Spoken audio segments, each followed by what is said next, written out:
Hello friend, Frankie ज्ञान में आप सबका एक बार फिर से स्वागत है। इस वीडियो में मैं आप सबके लिए एक्सेल की बेसिक को एडवांस में सिखाने वाला हूँ। इस वीडियो के बाद भी मेरे काफ़ी सारे वीडियो आने वाले हैं इसी टॉपिक पर, तो आप वीडियो मिस नहीं करना चाहते तो मेरे चैनल को सब्सक्राइब और बाजू में बेल आइकन को ऑन कर दे, जिससे मैं कोई भी वीडियो आए तो आपके पास जल्दी पहुँच सके। सो फ्रेंड, वीडियो स्टार्ट करते हैं, लेट्स गो। सबसे पहले तो मैं यहाँ पर एक्सेल ओपन कर लेता हूँ। ये देखिए मेरा एक्सेल ओपन हो चुका है। अब इसके बाद ये होम बटन की सारे फंक्शन है, इसके बारे में मैं आपको डिटेल में एक्सप्लेन करने वाला हूँ। अब हम सीखते हैं होम बटन के नंबर और स्टाइल के बारे में। यहाँ पर देखिए, इसके बारे में हम पूरी माहिती बेसिक में लेंगे। तो चलिए सबसे पहले मैं यहाँ पर आपको बताता हूँ कि इसका क्या मीनिंग है। जनरल, जैसे कि ऊपर है, इसमें काफ़ी सारे ऑप्शन है। General, number, currency, accounting, short date, long date, time, percentage, fraction और साइंटिफिक। एक एक करके हम सबके बारे में जानेंगे। तो सबसे पहले ये जनरल। जनरल जैसे कि हम यहाँ पर कुछ नंबर टाइप कर लेते हैं। तो ये देखिए, ये क्या होता है, जनरल में होता है। जनरल का मीनिंग होता है इसमें सब कुछ लिख सकते हो, कुछ टैक्स लिख सकते हो, सब कुछ आप ऐड कर सकते हो। जनरल हो जाता है एक तरीके का। टैक्स, न्यूमेरिक, पची करेंसी का डिटेल, जैसे कि स्पेशल कीवर्ड यूज कर सकते हो, ये सब जनरल में आ जाता है।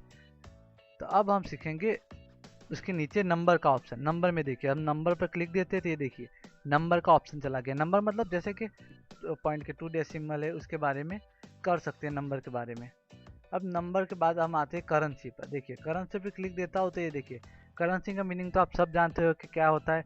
करेंसी जैसे कि हमारा 1 2 3, जैसे मैंने यहाँ पर जैसे तरीके से लिखा था उस तरीके से सिर्फ आगे RS करते हुए करेंसी आ चुका है।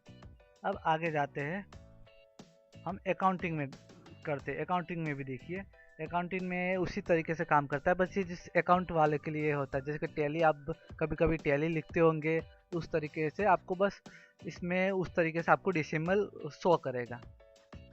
अब आगे बढ़ते हैं। अब यहाँ पर देखिए शो डेट।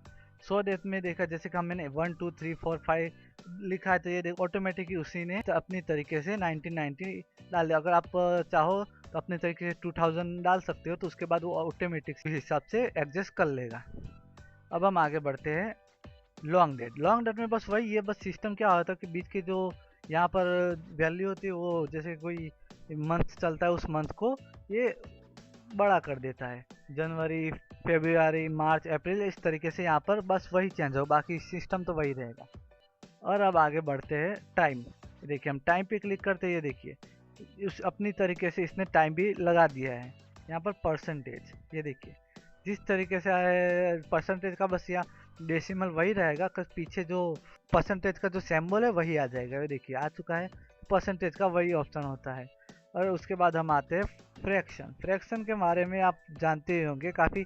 ये क्या होता है, काफ़ी बार हमें पाई में वैल्यू होता है, तो उसी तरीके से आप इस तरीके से सिंबल उसी तरीके आप समझ चुके होंगे। ये मैथमेटिक्स के लिए काम आता होगा, इसमें इसलिए इसका काम आता है। अब हम जाते हैं साइंटिफिक। साइंटिफिक में ये देखिए ऊपर से वर्गमूल लाता है, तो उस तरीके से काम करता है। जैसे कि ये पर ये दोनों ऑप्शन है, हमें ज़्यादा कुछ काम आने वाले नहीं, क्योंकि ये सब साइंस वाले ना, वो सब के लिए काम करते आते हैं।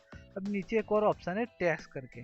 टैक्स करके मतलब जैसे कि क्या होता है कि कई बार हम कुछ लिखते हैं, टैक्स में लिखते हैं, तो कई बार है ना, हमें कभी कोई हमें एक्सेल भेजता है तो काफ़ी बार दिक्कत हो जाती है कि वो टैक्स है ना हमारे यहाँ पर कुछ इस तरीके से शो करती है, तो जिस तरीके से हम उसको क्लियरफाई नहीं कर सकते। तो आप वहाँ पर जाके वहाँ पर उस चीज़ को सिलेक्ट करके अपने तरीके से उसको टैक्स पर लाओगे, तो जितना भी टैक्स होगा वो ऑटोमेटिकली आपके सिस्टम में आ जाएगा। इस तरीके से हमने जान लिया कि पूरी तरीके से कि ये न्यूमेरिक का ऊपर न्यूमेरिक फॉर्मेट किस तरीके से काम करता है।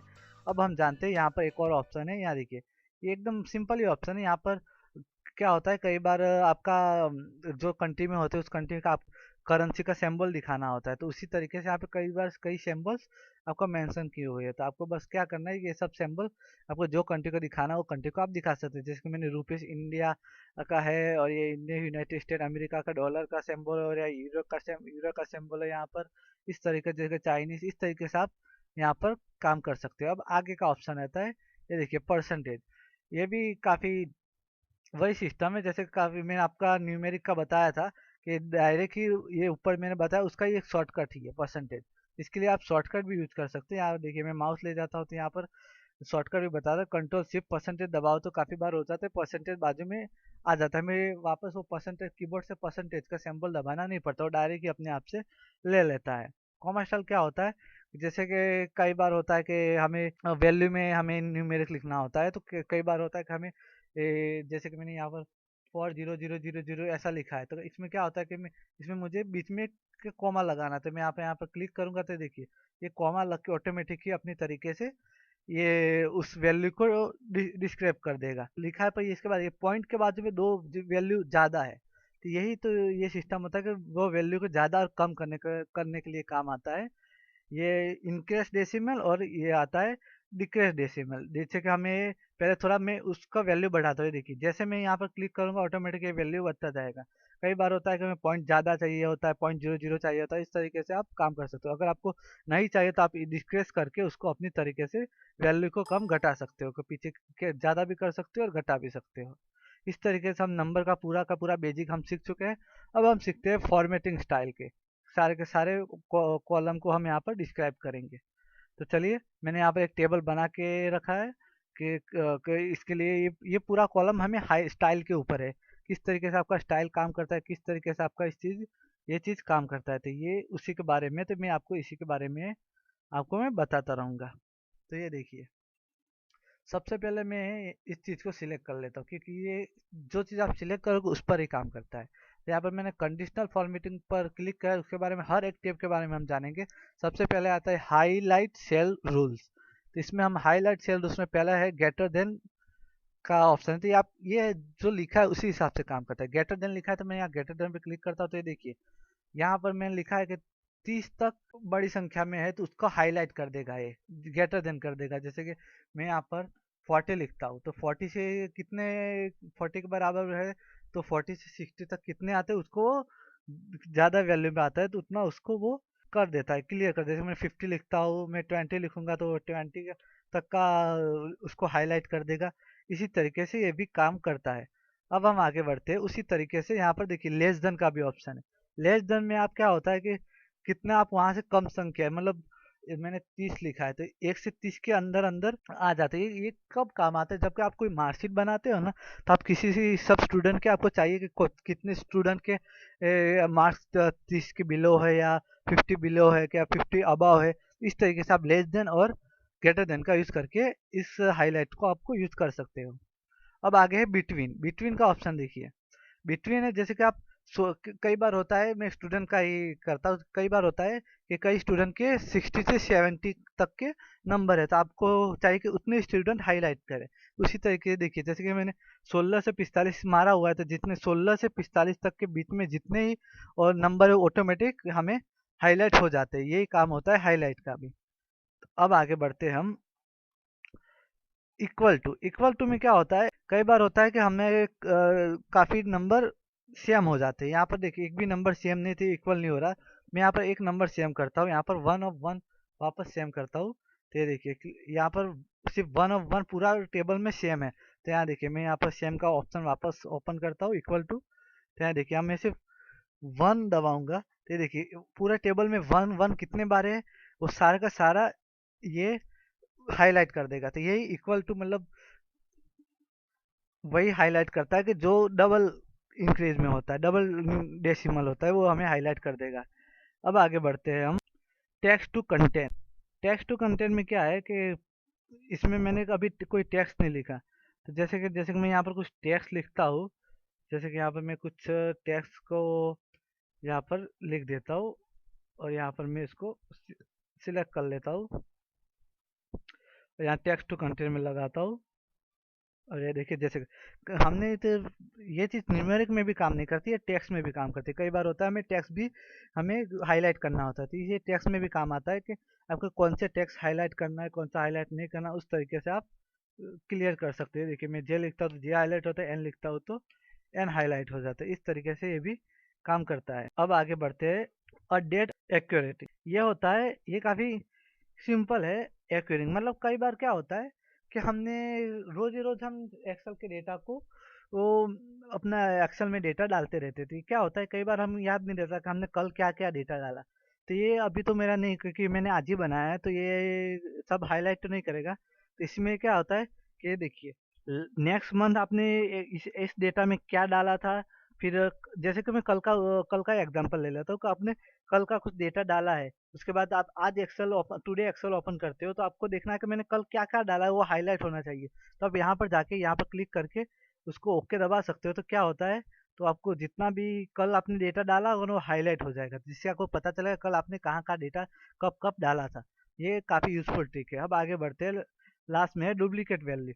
डुप्लीकेट वैल्यू में यह देखिए, जैसे कि वो माने मैंने इक्वल टू और डुप्लीकेट वैल्यू एक ही सेम में काम करते हैं। इक्वल टू क्या होता है, कई बार डुप्लीकेट वैल्यू में इक्वल टू सेम ही काम करते हैं। जैसे कि मैं देखो डुप्लीकेट वैल्यू देखिए, डुप्लीकेट वैल्यू में क्या होता है, हमें कहीं लिखना नहीं पड़ता, ऑटोमेटिक ही सब सीधा ही डुप्लीकेट वैल्यू जितने भी होते हैं अपने एक्सेल में वो सब क्लियर होता है। इक्वल टू में हमें टेक्स्ट को पता लगाना पड़ता है कि आपको उसमें डिफरेंसेस लिखनी पड़ती है कि आपको कौन से चीज चाहिए। इसमें ऑटोमेटिक बता देगा कि पूरा एक्सेल में इतनी चीज डुप्लीकेट है। तो इससे आपको सिर्फ एक क्लिक में पता चल सकता है कि क्या क्या डुप्लीकेट और क्या क्या चीज़ सही है। मैं एक बार फिर से आपको सारे के बारे में बताता है। ग्रेटर देन आपको पता चलता है कि पूरे एक्सेल में कि सबसे ज़्यादा संख्या वाली सबसे ज़्यादा वैल्यू में कौन से, वो आपको शो हाईलाइट करेगा। लेस देन में सबसे वैसे ही सबसे कम कौन है वो शो करेगा। बिटवीन में जैसे कि आपको 40 से 50 के अंदर के 40 से 50 के बीच में कितने कहाँ पर है वो सब शो करेगा। इक्वल टू में जो जो बराबर वैल्यू है शीट में वो शो करेगा। उसके बाद टेक्स्ट टू कॉलम में है कि आपको कोई न्यूमेरिक नहीं, यहाँ टेक्स्ट पे काम करेगा। टेक्स्ट टू आप लिखोगे उसको हाईलाइट करेगा। और डेट एक्यूरेसी में आप कौन से कल क्या डालते हो वो हाईलाइट करेगा, आज क्या डाला वो हाईलाइट करेगा, या नेक्स्ट 6 मंथ तक या नेक्स्ट मंथ या नेक्स्ट वीक तक क्या क्या डाला वो हाईलाइट करा सकते हो। डुप्लीकेट वैल्यू में आप पूरे सेल में कितने डुप्लीकेट वैल्यू वो हाईलाइट करा सकते हो। टॉप बटन रूल्स काफ़ी यूजफुल है और काफ़ी आसान है। इसके बारे में कोई ज़्यादा बड़ी बात नहीं है। इसमें क्या होता है, जैसे कि टॉप 10 आइटम है, मतलब मैंने यार क्लिक किया, देखिए ये पूरे रो शीट में टॉप 10 आइटम कौन सा है वो हमें यहाँ पर हाईलाइट कर दिया। अगर आप चाहते हैं टॉप 10 नहीं, आपको 11 आइटम देखने हैं, जितना भी टॉप 10 देखना हो, टॉप 20 टॉप 80 50 जितना भी देखना चाहते हो उतना आप यहाँ पर डेसिमल करके पूरा में देख सकते हो। उसी तरीके से यहाँ पर नीचे वाला भी टॉप 10 लोअर, इसमें भी आप देख सकते हो कि टॉप 10 लोअर में कौन सा है, कि इतना में कौन सा आता है टॉप 10। इसमें भी काफ़ी सैलरी में आप सैलरी अकाउंट बनाते हो या कोई मार्कशीट बनाते हो तो अब यहाँ पर ये काम आ जाता है। अब उसके बाद में हम यहाँ पर और तीसरे नंबर पर जाते हैं, बॉटम 10 आइटम। बॉटम 10 आइटम में यही है कि लास्ट के पूरे एक्सेल सीट में लास्ट के 10 बॉटम के कौन से आइटम है वो आपको शो करेगा। जैसे कि मेरे यहाँ पर देखिए सब बॉटम पूरे एक्सेल में ये 3 बॉटम के है, ये शो कर रहा है। अब और आगे बढ़ते हैं, बॉटम 10 परसेंटेज। जैसे कि पूरे न्यूमेरिक से ही काम करेगा। मतलब आप जैसे कि वैल्यू लेते हो, आप परसेंटेज ले लो। परसेंटेज में यही किसका एवरेज कम है उसका आपको शो कर देगा। अब आगे बढ़ते हैं, अबव एवरेज, जिसका ज़्यादा एवरेज हो उसके बारे में बता दो कि पूरा में आपका कौन कितने का एवरेज किसका ज़्यादा है किसका कम है। पूरा टॉप का एवरेज पूरा एक्सेल शीट में कितने का एवरेज ज़्यादा है उसके बारे में यहाँ पर बता देगा। वो अपनी तरीके से यहाँ पर डेटा कैलकुलेट करके बता देगा। अब यहाँ पर आता है बिलो एवरेज। बिलो एवरेज में ये जैसे कि हमें पता चलता है कि इतने से पूरा एक्सेल में इतना बिलो एवरेज है, इतना टॉप एवरेज है। ये किस तरीके से काम करता है, जैसे कि हमने वो पूरा अपने एक्सेल में पूरा सीट को इक्वल करेगा और उसका इक्वल इक्वल में वो एवरेज को अपने ढंग से उसको डिवाइड कर देगा। इस तरीके से आप एवरेज को और बॉटम और बिलो को भी मैनेज कर सकते हैं। यहाँ पर मैंने बता दिया टॉप 10 बॉटम्स के बारे में। तो अब आगे बढ़ते हैं हम डाटा बार। डाटा बार में क्या है, कुछ ज़्यादा नहीं। इसमें क्या है कि आपको बस ये हाईलाइट करेगा। मैं आपको ऊपर ऊपर से बता देता हूँ। ये देखिए यहाँ पर मैंने यहाँ पर क्लिक दिया तो ये देखिए, जैसे कि यहाँ पर मैं क्लिक दे देता हूँ। जैसे कि अब 2 है तो यहाँ पर देखिए थोड़ा कम ही यहाँ पर हाईलाइट किया गया है। वहाँ पर 2 है, वहाँ भी कम ही हाईलाइट किया गया है। यहाँ पर देखो 58 है, यहाँ पर भी यहाँ ज़्यादा हाईलाइट किया गया है। इसी तरीके से कुछ मस्त थीम्स की तरह काम करते हैं। यहाँ देखिए मैं यहाँ पर 19 कर देता हूँ तो ये देखिए पूरा सबसे ज़्यादा यहाँ पर हाईलाइट इसका हो गया। ये न्यूमेरिक पर काम करता है। इससे काफ़ी यूजफुल लगता है आपको अपने प्रेजेंटेशन पे अपने अच्छी तरीके से यहाँ पर इस चीज़ को इस्तेमाल करके आप अब इम्प्रेशन बना सकते हैं। उसी तरीके से यहाँ पर इसका काफ़ी वेरिएशन भी देता है। यहाँ पर कि आप कलर को आप बदल सकते हो। अब वहाँ पर नीचे हम आते हैं कलर स्केल। कलर स्केल में ये उसी तरीके से काम करता है। ये देखिए यहाँ पर सारे के सारे किस तरीके से वो क्लियर हुआ है। यहाँ पर रुक रुक जाइए, मैं यहाँ पर इसको मैं क्लियर कर देता हूँ कि जिस तरीके से आपको वो समझने में आसानी होगी। यहाँ पर मैं कलर स्केल में क्लिक करता हूँ। ये देखिए यहाँ पर भी उसी तरीके से काम करता है कि कौन सा बिलो है तो बिलो में ज़्यादा रेड जाता है, और उसके बाद जैसे जैसे बढ़ता जाता है ऐसे ऐसे उसका ग्रीन लेवल बढ़ता जाता है। उसके हिसाब से ये होता है, जैसे कि वो 90 का मैंने सबसे पहले लिखा है, तो वो देखिए इसका सबसे ज़्यादा ग्रीन लेवल इसका है। इस तरीके से आप इस कलर एफिशिएंट को भी अपने काम में ले सकते हो। इसमें भी काफ़ी सारे वेरिएंट है। आपको ग्रीन नहीं चाहिए तो आपको कोई और भी चाहिए तो कोई भी और भी, और काफ़ी सारे कलर अपनी तरीके से भी यूज कर सकते हो। और इसके बाद एक और ये काफ़ी मेरा फेवरेट है। यहाँ देखिए काफ़ी सारे क्या होता है कि हमें एरो से हमारे कुछ सिंबल से हमें पता लगना चाहिए कि कौन सा बिलो में जा रहा है, कौन सा एवरेज और कौन सा क्लियर में रहता है। ये देखिए यहाँ पर काफ़ी सारे ऑप्शन दिए गए हैं। फ्लैग मार सकते हो, एरो मार सकते हो, यहाँ पर ट्रैफिक लाइट की तरह यहाँ पर काफ़ी सारे चीज़ दिया गया है कि कौन सा आपको काफ़ी बार कई डेटा ऐसा होता है कि हमें काफ़ी बड़े बड़े डेटा में हमें सिर्फ वो पता लगाना पड़ता है, न्यूमेरिक दिखना पड़ता है। तो अगर आप इस तरीके से आइकॉन सेल्स मारो तो आपको सीधा नज़र उस पर पड़ सकती है और आप अपनी तरीके से उसको अच्छी तरीके से डिस्क्राइब कर सकते हो। देखिए काफ़ी सारे ऑप्शन मिल जाते हैं आपको, हर एक वेरिएशन के ऑप्शन आते हैं। यहाँ पर तो मोबाइल टावर जैसे भी ऑप्शन है, काफ़ी अच्छे ऑप्शन है। इस तरीके से आप ये कंडीशनल फॉर्मेटिंग को आप पूरी तरीके से आप यहाँ पर स्टडी कर सकते हो। अब आते हैं हम यहाँ पर फॉर्मेट टेबल। फॉर्मेट टेबल में देखिए काफ़ी सारे टेबल, कई बार होता है कि हमें टेबल को काफ़ी कूल बनाता है। तो ये देखिए काफ़ी सारे टेबल्स है, इसमें कुछ ज़्यादा है नहीं। आपको जो टेबल चाहिए आपको वहाँ पर क्लिक कर सकते हो, तो उस टेबल को यहाँ पर आ सकता है। वो टेबल अपनी तरीके से वर्क कर सकता है। यहाँ पर देखिए ये टेबल अपनी तरीके से यहाँ पर वर्क कर लेता है। अब हम आगे आते हैं सेल टेबल। सेल टेबल में कई बार होता है कि हमें सिर्फ टेबल को ही थोड़ा लुक देना होता है, बाकी पूरा फॉर्मेट ऑफ टेबल को बदलना नहीं होता। हमें बस एक्सेल में बैकग्राउंड वही चाहिए, तो बस हमें सेल को ही थोड़ा उसको लुक देना होता है। तो ये देखिए काफ़ी सारे किस तरीके से आपको एवरेज किस तरीके से आपको चाहिए उस तरीके से आप इसको